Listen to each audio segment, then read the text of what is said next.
साबिक वफाकी वज़ीर इत्तलात फवाद चौधरी साहब की बात से हम आगाज़ करते हैं प्रोग्राम का। ये ज़रूरी है? हाँ, इसलिए ज़रूरी है कि इससे आपकी बात की तस्दीक भी हो रही है। आप फिर ज़रूर करें। वो लेकिन उससे हुकूमत इनकारी थी ना, तो अब फवाद चौधरी साहब ने तकरीबन आप ही के नैरेटिव की बयानिए की तस्दीक कर दी है। इत्तला दी है उन्होंने एक कि अगर इस्टेब्लिशमेंट से अगर उनके ताल्लुकात ख़राब ना होते तो वो इस वक्त हुकूमत में होते, और साथ ही वो ये भी कहते हैं कि ताल्लुकात बेहतर बनाने की हमने कोशिश भी की और ये ताल्लुकात कई महीनों से ख़राब हैं।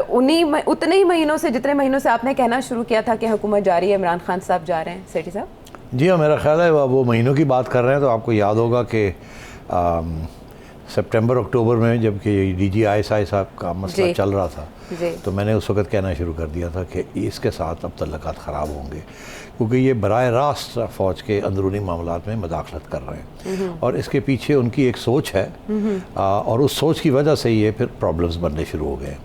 और अभी तो वो आप सोचिए नवंबर, दिसंबर, जनवरी, फरवरी, मार्च, ठीक जी, तो ये तो 5 महीने हो गए ना जी जी। तो 5 महीने से इनके तल्लुकात दिन ब दिन ख़राब होते जा रहे थे। मगर एक्चुअली शुरू जो मामला हुआ वो सितंबर अक्टूबर में हुआ था, जबकि आर्मी की तरफ से जनरल बाजवा ने इनसे कहा कि हम अब तब्दीली करना चाहते हैं DGI के पोस्ट की, और हम चाहते हैं कि जनरल फैज़ जो हैं वो एक कोर कमांड कर लें, बिकॉज़ उनके लिए कम से कम 1 साल की कोर कमांड करना बड़ा ज़रूरी है, ताकि वो फिर इन लाइन आ जाए जबकि वक्त आएगा to be army chief in contention. मतलब जब लिस्टें बनती हैं उसमें सबकी रिक्वायरमेंट ये होती है कि 1 साल कम से कम आपने कोर को कमांड किया हो जी।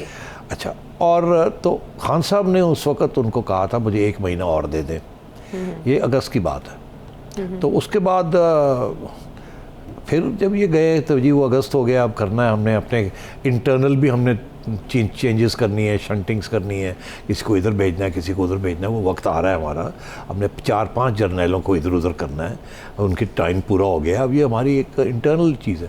तो खान साहब ने फिर और 1 महीना मांगा, और इस तरीके से जब नवंबर में आए तो उन्होंने कहा जी बहुत हो गया, अब मेहरबानी करें, अब कर दें उसको।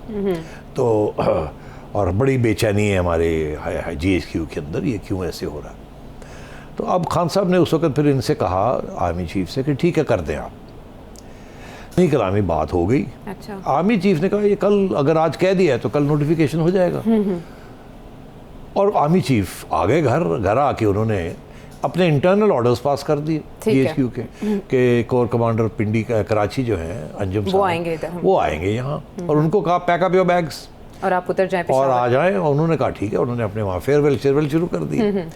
अब 1 दिन 2 दिन 3 दिन 4 दिन 5 दिन कोई नोटिफिकेशन ही कोई नहीं आ रहा, और उतनी देर में वो वहाँ से, क्योंकि वहाँ भी किसी ने जाना था, जिन्होंने जाना था अंजुम साहब की जगह पे, वो पहुँच गए वहाँ, और ये वहाँ बैठे हुए हैं क्योंकि या अगली सीट नहीं खाली हो रही तो मैं कहाँ जाऊँ।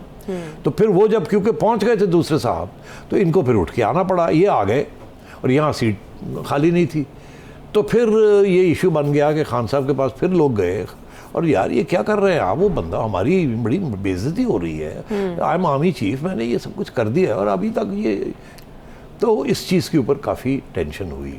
इवेंचुअली फिर खान साहब ने कर ही दिया, मगर उस वक्त तक बदमज़गी हो चुकी थी, क्योंकि 1 महीना 2 महीने 3 महीने 4 महीने और आखिर में ये इशू बना। और बाय द वे ये मैं आपको बताऊं, ये बात जनरल बाजवा ने अभी जो हाल ही में अपने अफसरों के साथ बात की है लाहौर में भी, और उससे पहले पिंडी में भी उन्होंने ये बयान किया है वहाँ। तो ये मैं अब नई बात नहीं कर रहा, मगर मुझे उस वक्त ये पता था, तो इसीलिए मैंने वहाँ शुरू कर दिया था नवंबर में कि ये गड़बड़ हो गई है, ये होगा।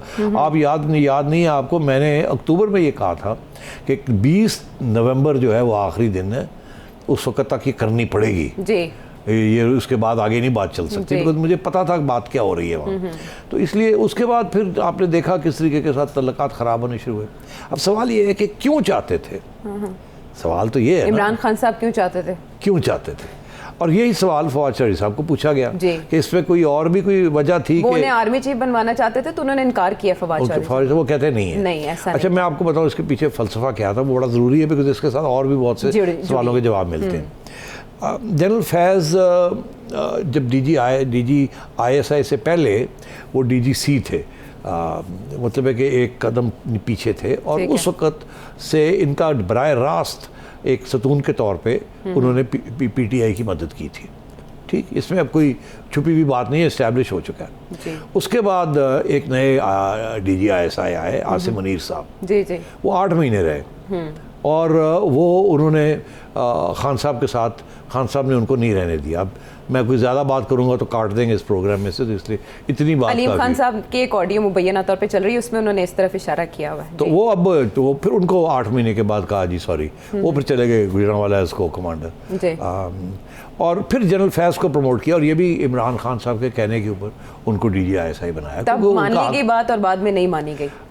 नहीं, उस वक्त तो खान साहब ने बनाया ना DGISI जी, तो जब इनको हटाने की बात थी तो उस वक्त खान साहब तैयार नहीं थे करने के लिए। ये मैं कह रहा हूँ आपसे, क्योंकि DGISI की प्रमोशन और शंटिंग जो है वो प्राइम मिनिस्टर करता ना, तो इनके पसंदीदा जर्नैल थे। ठीक, और अभी भी हैं। और वो चाहते थे कि ये रहें। उन्हें फ़िक्र था कि अपोजिशन जो है अभी भी बड़ी गड़बड़ कर सकती है और इसलिए वो चाहते थे कि वो रहें। अब आपको पता है फ़ोन कॉलें आती थी, ये होता था वो होता था, सेनेट के इलेक्शन, जजेस इधर उधर जो सारे खाते खुले हुए थे। जी जी, वो खान साहब को बचाने के लिए थे। और अब भी हमें यही, अब जनरल बाजवा की तरफ से भी यही इशारे आ रहे हैं कि हमने इनकी बड़ी मदद की, हर चीज़ बहुत सपोर्ट किया। और असली बात क्या थी? असली बात ये थी कि ये इनका खान साहब का मौक़िफ़ ये था कि मैंने नहीं पार्लियामेंट के अंदर कोई कार्रवाई करनी, मैंने अलाइस के साथ सलाम दुआ नहीं रखनी, ये मेरा काम नहीं है। मेरा काम तो ये है कि सिर्फ अपोजिशन की धज्जियाँ उड़ा देनी, उनको ख़त्म कर देना, और ये ISI वाले करें इनको। और यही मेरे साथ लोग लेके आए हैं, यही इनको रखे हैं। मैंने कोई मरम पट्टी नहीं करनी, मैंने नहीं कोई सियासत करनी इनके साथ मिलना जुला। ये आपका खाता है, आप मुझे लेके आए, आप मुझे संभालें और ये करें। इसलिए ये सेम पेज का बयानिया चलता था। और आज फवाद चौधरी साहब भूल गए हैं कि जब ये मामले चल रहे थे उस वक्त भी फवाद चौधरी साहब ने कह रहे थे सेम पेज, और हम कह रहे थे कि अब सेम पेज नहीं रहा। और उस वक्त से आर्मी चीफ और ISPR और इधर उधर से भी जो बातें थी सेम पेज की, वो ख़त्म हो रही थी। हमें नज़र आ रहा था कि हो क्या रहा है। इसलिए मैंने ये पेशन गोइयाँ करनी शुरू कर दी कि जब इस किस्म के रास्ते अलग होने शुरू हो जाएं, लड़ाई झगड़े शुरू हो जाएं, टेंशन शुरू हो जाएं, बेइज्जतियाँ शुरू हो जाएं, ये सारी चीज़, और फौज है ना यार। हाँ, लेकिन ताल्लुकात बेहतर बनाने की कोशिशें की, जैसे अच्छा, बेहतर बनाने की कोशिश की बात नहीं है। अच्छा, मैं आपको बताऊं हुआ क्या।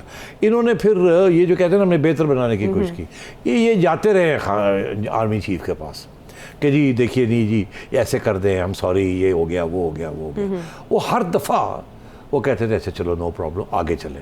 आगे भी जो वादे करते थे खान साहब वो पूरे नहीं करते थे।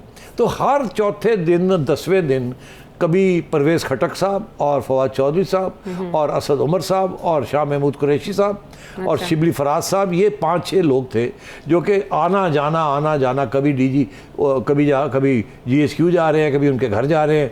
यहाँ तक कि मतलब है कि वो फिर जाते थे और वो आगे से चीफ कहते थे चलो अब आए हुए हो तो खाना भी खा लो। अच्छा। और वो टेबल पे बैठ के भी खाना भी खिलाते थे इनको, और ये वहाँ मिनते शिनते करते रहते थे, मरम पट्टी करने की कोई, और चीफ की तरफ से कभी कोई इस तरह की चीज़ नहीं हुई, कोई उल्टी बात नहीं हुई, कोई कुछ नहीं हुआ। हमेशा यही कि अकोमोडेट करना है भाई, अच्छा चले ठीक है, अच्छा।